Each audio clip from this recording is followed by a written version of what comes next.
or face that is meant to shock and redirect and refocus attention. The reason we do the face is because it requires much less pain to get the same reaction than doing something like slapping the wrist. With them explaining that they picked up this technique after observing what they said were animal parenting models, which apparently they find more credible than the now well-established scientific research showing that corporal punishment can damage children for life. I do not believe the research is relevant to the type of corporal punishment that we are enacting with our kids. With them explaining that most research only looks at delayed ritualized punishment where pain is the purpose. With them claiming that the point of bopping is to shock or jar, not cause pain. And then we also see him to go on to accuse their critics of racism. According to a 2011 study by Gershoff, 89% of Black parents practice corporal punishment, and 80% of Hispanic parents practice corporal punishment. Which, many have said they found a little ironic because pronatalism, it's famously been espoused by racist ideology going back decades, right from fascist regimes in Italy and Nazi Germany to the white supremacists today who fear that Jews are suppressing white birth rates to replace them with non-white immigrants. Though notably, both Malcolm and Simone, they've distanced themselves from those kinds of ideas, saying they're actually in favor of cultural diversity and pluralism. But with that said, for the sake of time and also your sanity, especially because, we've really only scratched the surface of this movement, right? The Collinses and other pronatalists, they believe a whole host of wacky stuff that could fill an entire show. But for now, just keeping it with this specifically, I'd love to know your thoughts here. And then let's talk about a few pieces of quickie entertainment news. Starting with the news that YouTube is making more videos unwatchable as part of their ongoing war against ad blockers, which is a move that will very likely affect millions and millions of people. And that's because last month,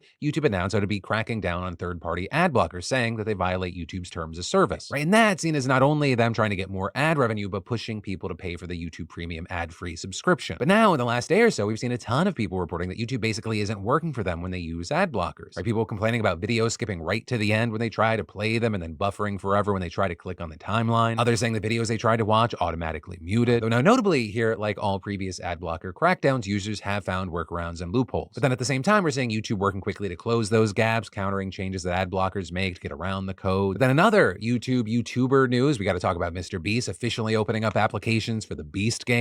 Right, his upcoming competition on Prime Video said to have the biggest cash prize ever at $5 million. Which honestly, that is such a big prize. I'm like, should I apply? Chance at $5 million, skip the chaos of an election year? Also, very notably here, regarding participation, while Prime Video initially said around 1,000 people would be competing, in a post sharing the sign-up link, MrBeast said they were looking for 5,000 participants. Right, so that is way more than initially expected, but great news for people wanting to get their shot. And as far as if you're eligible, I'll link down so you can apply. But you need to be 18 or older, have a valid passport through April of 2025, and be available in late June and potentially through September. But there also being certain citizenship and visa requirements. But then, going more mainstream entertainment, we have Sabrina Carpenter in the news. Right, and that because she's getting some backlash for the outro of her song Nonsense, which she performed at BBC Radio 1's Big Weekend 2024 festival. Because often when she's performing the single live, she'll change the outro to be some kind of joke or a reference. And so here's what she did this time. BBC said I should keep it PG. BBC, I wish I had it in me. There's a double meaning if you dig deep. So that, seemingly in reference to when she performed the song last year on BBC Radio 1's Live Lounge, where she changed the outro to I'm American, I'm not British, so BBC, it stands for something different. Right? And for those of you who have never been on the hub, or maybe you asked your mom and she lied to you and she said, I don't know, what she means there is big, black, and so shocker, the BBC didn't like her talking about BBC. And so they took down the video of her singing and they re-uploaded it without the joke. And so also with that on social media, we saw a lot of people criticizing Sabrina, with many calling it creepy or weird, writing things like, see how weird Sabrina Carpenter was for sexualizing BBC on national live TV, knowing for a fact that this is a family event and kids are watching. Others also arguing that she's fetishizing black men. Though that, as others push back, saying it was just a joke, it's not that deep. And then, so we need to talk about guardianship laws. Or with this getting more attention recently because of a documentary about the talk show host Wendy Williams, with many saying they're just the perfect environment for abuse. And of course, this likely isn't the first time you've thought about something like this. I mean, Britney Spears was in a well-known decade-long legal battle to get out from under the thumb of her guardian. But with everything that we've seen in recent years, things might actually be changing as lawmakers and activists across the country have been making serious efforts to overhaul the laws and put more safeguards in place. But to properly talk about this, we got to back up a little bit and ask the question of, well, what is a guardianship exactly? And well, there, I mean, it really depends on where you live. Sometimes they have slightly different names, like here in California, they're called conservatorships. But the idea is that basically the courts decide an adult cannot make decisions for themselves due to a mental or a physical condition. They put someone else in charge. But the most recent numbers showing that there are 1.3 million American adults that have been deemed unable to make decisions for themselves. Although according to the Center for Public Integrity, we have woefully inadequate data in the United States on this issue. There is no national source of guardianship data. And adding many states are not keeping data on who's under guardianship, how many people are under guardianship, or why they're under guardianship. And while exact numbers are hard to come by, judges that spoke to ProPublica claim that most guardianships are because of dementia and Alzheimer's, such as in the case of Wendy Williams. And her situation is also a great example of why so many families are frustrated with the system and why many feel an overhaul is needed. Right back in late 2021, her bank petitioned the court to get her a guardian, claiming that her family was abusing her financially, which was granted in 2022. And at the time, she was living with her family in Miami, and the bank thought that her son, Kevin Hunter Jr., was using her money, which lines up with one of the most common ways older people are abused, for their financial assets. In fact, according to MetLife's study of elder financial abuse, an estimated $2.9 billion is lost every year because of this. Sadly, though, that is also not the only way. In some instances, physical or sexual abuse happens. And there's a real frustration that the only person generally holding guardians accountable is a judge. And when there are other agencies helping out, they're often severely understaffed and unable to adequately audit wards. But regardless, Hunter Jr. denies any and all accusations and claims, "My mom made me power of attorney because at that time, the bank started accusing the family of doing things that weren't true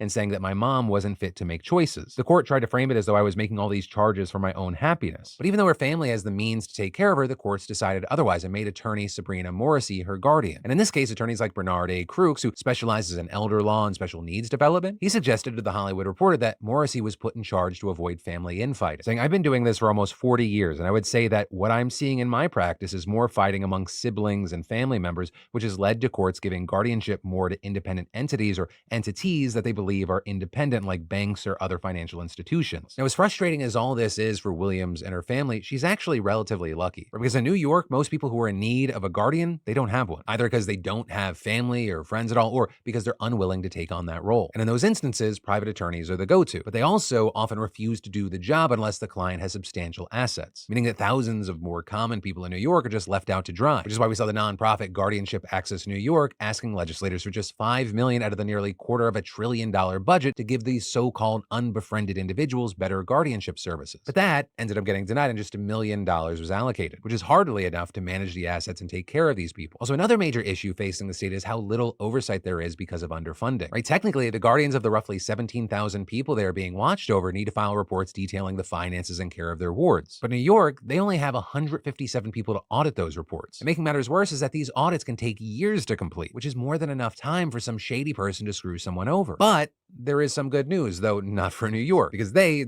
not really doing much to change the situation. But other states are trying to make the system better. Over in Illinois, for example, Democratic Representative Tara Costa Howard has drafted legislation to try and tone down how much private firms are able to abuse the system, with her actually being inspired to do this after taking on the role herself and finding out that a private guardianship company and a law firm were working with hospitals to funnel would-be wards to their services. With her going on to say what this little piece of legislation has uncovered is a huge problem. Elder care is a big, big mess. In our chamber, in our legislature, this is an issue people are willing to fight for. People weren't paying attention to this until I raised it. I brought it up, and now we're going to go. Now with that, it is not a law yet, but it is a start. And hopefully it can get to the level that states like Pennsylvania and California are at, which, I mean, those are also imperfect. Or Pennsylvania, for example, just passed a major bill that makes it much, much harder for private firms to heavily profit off of taking care of those who have no one else. And it makes sense because there's this weird power dynamic going on if you're someone who needs a guardian but has no one but a private firm to go to. Or even worse, if you're incapable of realizing you need a guardian. It's just an entire ecosystem that's ready to be abused. And with this, California also updated its conservatorship laws back in late 2023 for the first time in 50 years with unanimous approval. And in that case, it actually expanded who could qualify as someone who needs a guardian to include those with substance abuse issues. Because in the past, the law tried hard to protect those with mental health issues or substance abuse issues from being forced into treatment, and this changes that. It'll also require updates on whether that person continues to need a guardian, which is something it also does for adults with developmental issues, which is something that advocates would be happy with, because one of the biggest complaints is that many states, California included, often impose as plenary guardianships, or with that meaning they're usually in perpetuity, like with what happened to Britney Spears. And in those cases, there's relatively little oversight once it's established, making it extremely difficult for someone to get out of one. Although at the same time, cases like Britney's are fringe ones because, like we mentioned before, most guardianships are established because of things like dementia, which, that's not a situation that's going to get better for the victim. And after hearing all this, you might think, man, the whole thing, it sounds awful, but it's also really not the case. These are things that are super important and when done properly, generally help protect people. But because of how much power they give to a guardian, it's an open invitation for abuse, which is why, according to many advocates, the single biggest thing that can be done to help perform guardianships, data, more and more data. Right? I touched on this at the start, but we have almost no single data point for all of this information. Everything